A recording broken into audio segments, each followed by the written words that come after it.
So, amid all the buffs, rebalances, and updates for Vessel of Hatred, Blizzard added something pretty crazy. The ability to power level your friend from level 1 to level 60 in 15 to 20 minutes, depending on how fast your build is.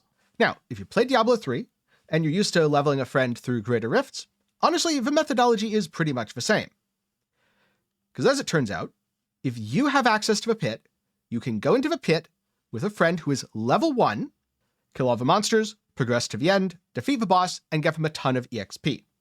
Which also means, if you need a few glyphs to level, and your friend needs a new character, well, you might as well invite them along, run a pit that's low enough level that you won't notice the difference because, as always, speed is of the essence, go ahead and power level them. Because yes, even when running a low-level character through, you'll still be able to get all the glyph levels at the end. They won't until they hit 60. What they will get is experience, and I mean a lot of experience. So I grabbed my friend Ava to do a couple of quick tests. The first being Pit 70, just because that was a low enough level that on my current character, I wouldn't notice the difference between having 2 people in the party and having no people in the party. And running through doing that, it took 5 total pit runs, which if you're fast, which depending on how fast you are and what level of pit you're running, could easily be 15 to 20 minutes. Then for comparison, I did a much more difficult challenge, a Pit 90. Again, just to see how much experience Ava got on a fresh character. And the answer is a little bit more. At Pit 70, he went from level 1 to level 36 in the first run. At Pit 90, he went from level 1 to 39. But those 3 levels, that little bit of EXP, is not worth the massively increased difficulty from doing Pit 90.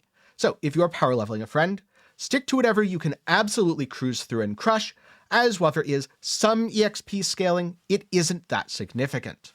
It's also worth noting that a majority of the EXP you get for a given run does come from the pit's final boss after you achieve completion. So if it feels like it's a little slow as you're going through, don't worry about it. Once you beat that boss, you'll get a huge pop of EXP in no time.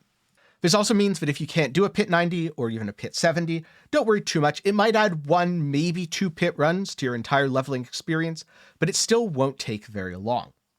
Also, just in terms of another fun fact, the reason we were doing all this is we wanted to see if a low-level character who is not 60 yet could enter Torment 1 if they got a boost from a friend.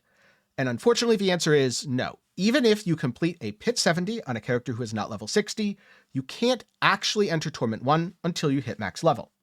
Luckily though, if a friend is willing to give you a boost, you'll be max level in basically no time, so you'll be able to enter Torment 1 almost immediately. And so yeah, that's it. If you have friends, you can power level them or get power leveled by them. Big thanks to Ava for helping me test this, and good luck in leveling your army of alts. With that said, if you want to learn more about Diablo 4 Vessel of Hatred or other games in general, do be sure to get subscribed, ring that notification bell so that you can see whenever I upload. If you found it helpful, leave a like. If you're looking for something else to watch, I recently just finished a video covering all the details for the Cuirassed Undercity, how to run it, what the monsters do, and how to maximize your rewards, plus all of the boss mechanics. That'll be up in the card and down below. But for now, thank you very much for watching to the end, and I'll see you in the next one.